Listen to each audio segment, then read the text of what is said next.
From the Post-Millennial. Tom Homan says U.S. will deal with national security threats for the next 10 years because of Biden's border policies. Quote, what concerned me the most was they created the biggest national security vulnerability this country has ever seen. He appeared on Fox News. Let's just play the tape. Tom, let's get your first reaction, your first public comments on this issue out in Colorado.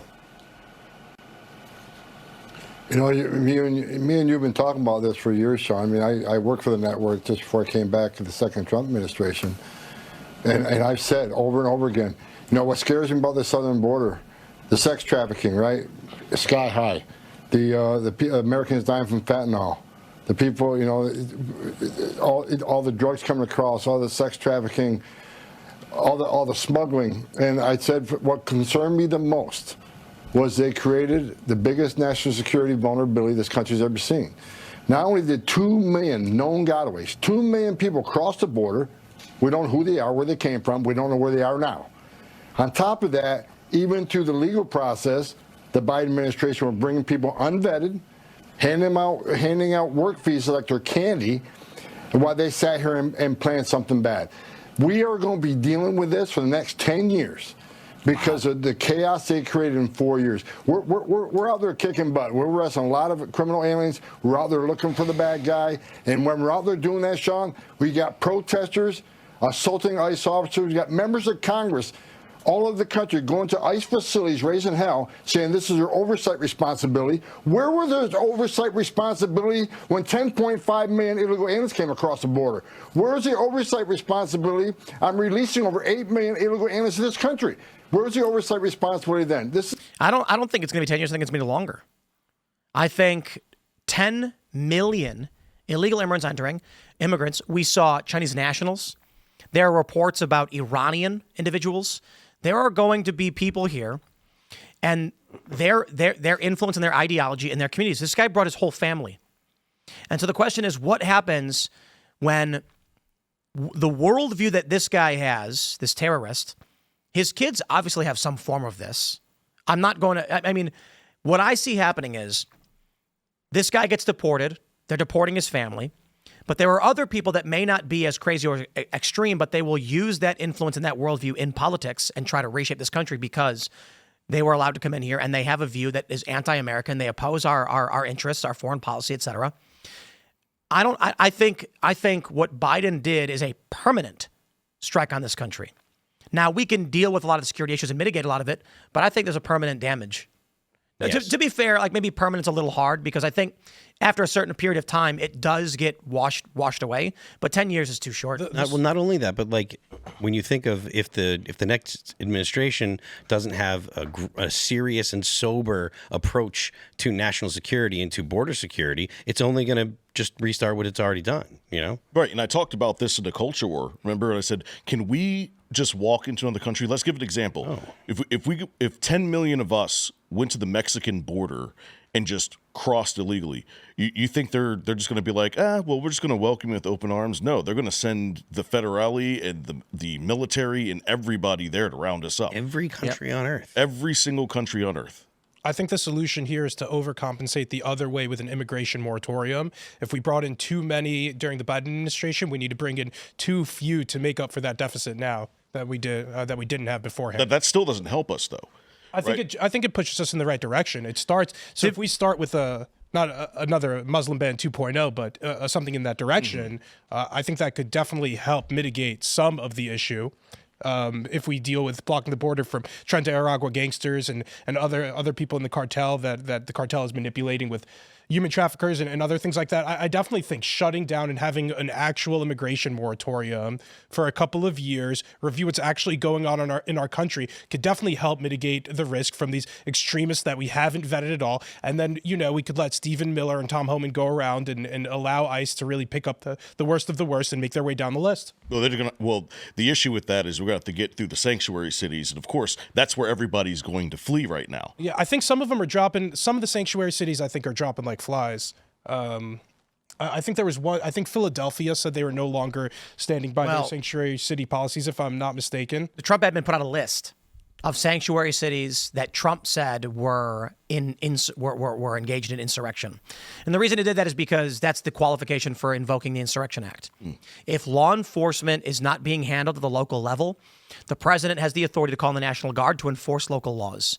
That's the Insurrection Act.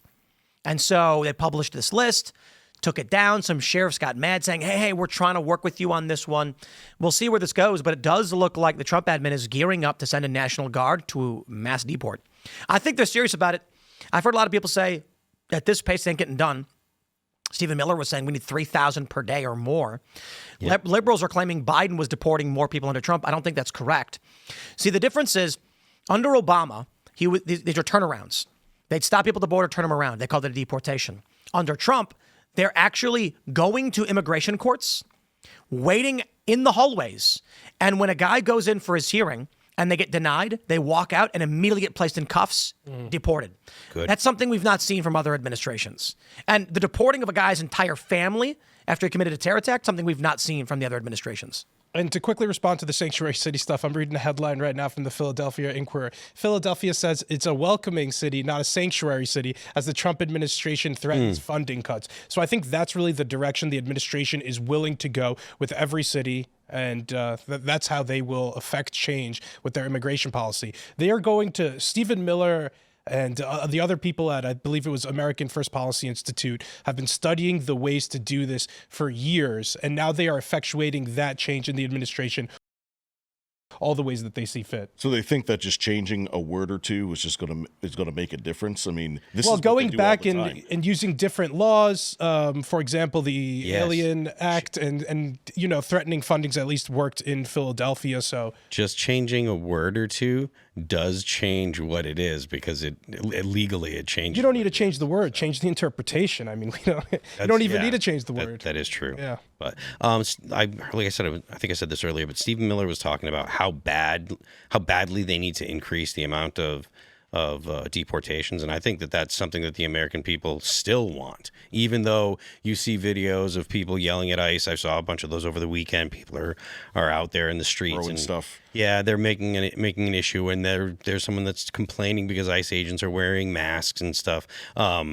So that's going on, and you see them ramping up. But I think that still there's going to need to be more, like a significant amount more. And if they can even start delivering part of it, again, all the black pillars that are like, they haven't done anything, they haven't arrested anyone, blah, blah, blah, blah, blah.